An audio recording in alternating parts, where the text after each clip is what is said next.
আমি এখন দাঁড়িয়ে রয়েছি পূর্ব লন্ডনের ব্ল্যাকওয়াল টানেলের সামনে। এই টানেলে ৭ এপ্রিল থেকে টোল প্রযোজ্য হচ্ছে।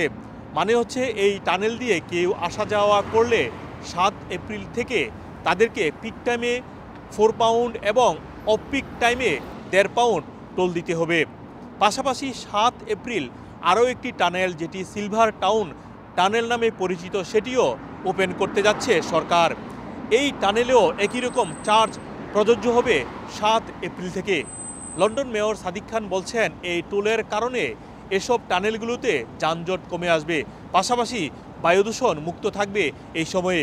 তবে বিরোধী দল কনজারভেটিভ বলছে এর কারণে আশেপাশের এলাকায় যানজট লেগে যেতে পারে। 1890 সালে এই ব্ল্যাকওয়াল টানেলটি প্রতিষ্ঠা করা হয়েছিল। প্রায় 123 বছর পর টোল যুক্ত করতে যাচ্ছে সরকার। খবরে যেটি বলা হচ্ছে, সকাল ৬টা থেকে রাত 10টা পর্যন্ত এই টোল প্রযোজ্য হবে। এছাড়াও মোটরসাইকেল, মোটর ট্রাইসাইকেল অফ পিকের জন্য চার্জ করা হবে ১.৫ পাউন্ড এবং পিক টাইমে চার্জ করবে ২.৫ পাউন্ড। কার এবং ছোট ভ্যান গাড়ির জন্য অফ পিকে চার্জ হবে ১.৫ পাউন্ড এবং পিক টাইমে চার্জ করবে ৪ পাউন্ড। বড় ভ্যান গাড়ির জন্য অফ পিকে চার্জ হবে ২.৫ পাউন্ড এবং পিক টাইমে চার্জ করা হবে ৬.৫ পাউন্ড। অন্যদিকে বড় গাড়ি, যেগুলো গুডস ভেহিকেল, সেটি অফ পিকে চার্জ করবে ৫ পাউন্ড এবং পিক টাইমে চার্জ করা হবে ১০ পাউন্ড।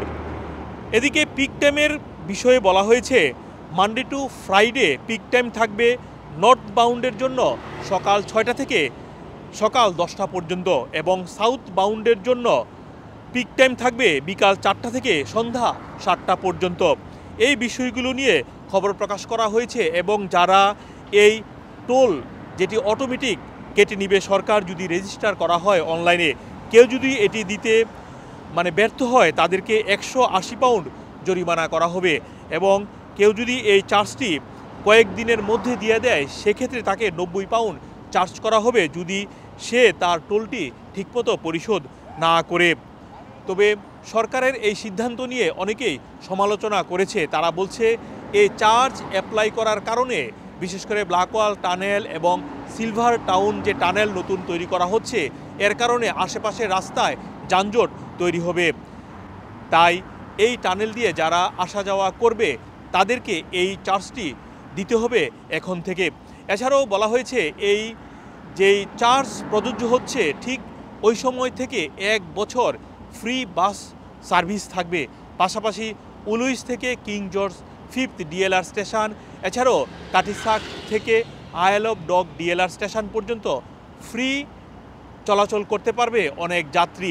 এছাড়াও ছোট বিজনেস এবং যারা লো ইনকামে রয়েছেন তাদের জন্য এই চার্জের ক্ষেত্রে কিছুটা ডিসকাউন্ট দিবে সরকার। মোহাম্মদ আব্দুল হান্নান, 2A নিউজ, যুক্তরাজ্য।